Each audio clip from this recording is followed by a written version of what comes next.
How to draw a dolphin. Draw a medium-sized circle.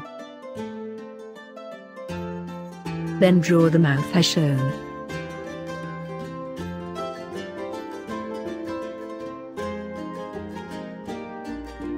Erase the line inside the mouth.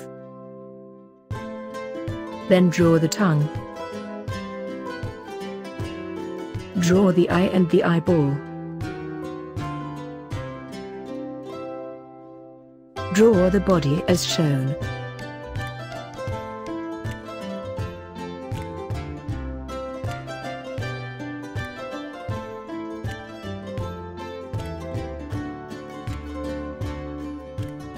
Then erase the line inside the body. Draw the tail.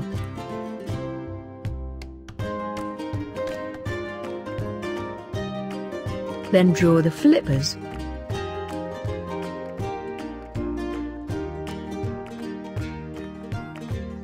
And erase the line inside. Draw the dorsal fin, as shown. And color the dolphin with crayon. Here is the finished drawing of the dolphin.